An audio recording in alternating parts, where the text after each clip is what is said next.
బంగాళాఖాతంలో మరో అల్పపీడనానికి అనువైన వాతావరణం ఏర్పడినట్లు వాతావరణ శాఖ తెలిపింది. ఈ నెల 23, 24 తేదీల్లో ఉత్తర ఒడిశా, పశ్చిమ బెంగాల్కు ఆనుకొని ఈ అల్పపీడనం ఏర్పడే అవకాశం ఉందని వెల్లడించింది. దీని ప్రభావంతో తెలంగాణలోని పలు జిల్లాల్లో ఉరుములు, మెరుపులు, ఈదురుగాలులతో కూడిన వర్షాలు కురిసే అవకాశం ఉందని వాతావరణ శాఖ సూచించింది. పశ్చిమ మధ్య బంగాళాఖాతం పరిసర ఉత్తర కోస్తాంధ్ర ప్రాంతాలపై ఉపరితల ఆవర్తనం కొనసాగుతుందని తెలిపింది. ఆదిలాబాద్, కొమరంభీం, ఆసిఫాబాద్, మంచిర్యాల, నిర్మల్, నిజామాబాద్, జగిత్యాల, రాజన్న సిరిసిల్ల, కరీంనగర్, పెద్దపల్లి, జయశంకర్ భూపాలపల్లి, ములుగు, భద్రాద్రి కొత్తగూడెం, ఖమ్మం, వరంగల్, హనుమకొండ, కామారెడ్డి, మహబూబ్ నగర్ జిల్లాలో అక్కడక్కడ వర్షాలు కురిసే అవకాశాలున్నట్లు పేర్కొంది.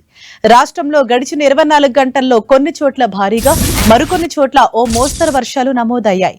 కొమరంభీం, ఆసిఫాబాద్ జిల్లా సిర్పూర్లో 10.1 సెంటీమీటర్లు, నల్గొండ జిల్లా కట్టంగూరులో 8.2, నిజామాబాద్ జిల్లా మల్కాపూర్లో 8.1 సెంటీమీటర్ల వర్షపాతం నమోదైంది.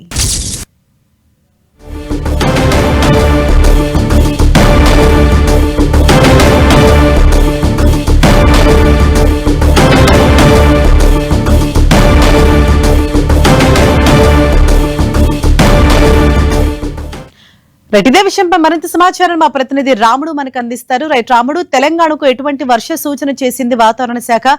ఏ జిల్లాలకు అలర్ట్ ప్రకటించింది?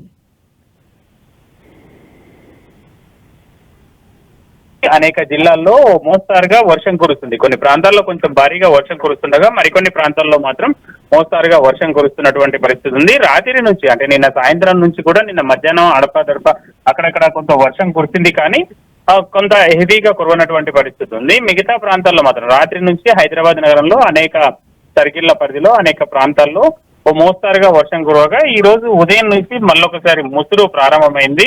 నగరం అంతా కూడా మేఘావృతమైనటువంటి పరిస్థితి. ఇప్పటి వరకు నగరంలో ఎక్కడ కూడా సూర్యుడు కనిపించినటువంటి పరిస్థితి నెలకొంది. అదేవిధంగా ఈ వర్షం కారణంగా చిరు వ్యాపారులు కొంత ఇబ్బందులు పడుతున్నటువంటి పరిస్థితి ఉంది. రాత్రి వర్షం పడింది. అదేవిధంగా ఉదయం నుంచి కూడా స్టార్ట్ అయినటువంటి నేపథ్యంలో ఇటు చిన్న చిన్న వ్యాపారాలు చేసుకునేటువంటి స్ట్రీట్ వెండర్స్ వీళ్ళందరూ కొంత ఇబ్బందులు పడుతున్నటువంటి పరిస్థితి ఉంది. ఇటు స్టూడెంట్స్ ఉదయం స్కూళ్ళకి వెళ్లే సమయంలో కానీ అదేవిధంగా ఆఫీసులకు వెళ్లేటువంటి కొంతమంది ఉద్యోగులు కూడా ఇబ్బందులు పడుతున్నటువంటి పరిస్థితి ఉంది. ప్రధానంగా బస్సులను ఆశ్రయించేటువంటి వాళ్ళు కొంత ఇబ్బందిగా ఫీల్ అవుతున్నటువంటి పరిస్థితి ఉంది. అనేక ప్రాంతాల్లో వెట్ రోడ్స్ ఉండడం కారణంగా ట్రాఫిక్ అంతా కూడా చాలా స్లోగా మూవ్ అవుతున్నటువంటి పరిస్థితి ఉంది. ఈ వాతావరణ పరిస్థితులు ఇదే విధంగా ఈ రోజు సాయంత్రం అదేవిధంగా రేపు ఉదయం వరకు కూడా కొనసాగేటువంటి అవకాశం ఉందని హైదరాబాద్ వాతావరణ కేంద్ర నిపుణులు చెబుతున్నారు.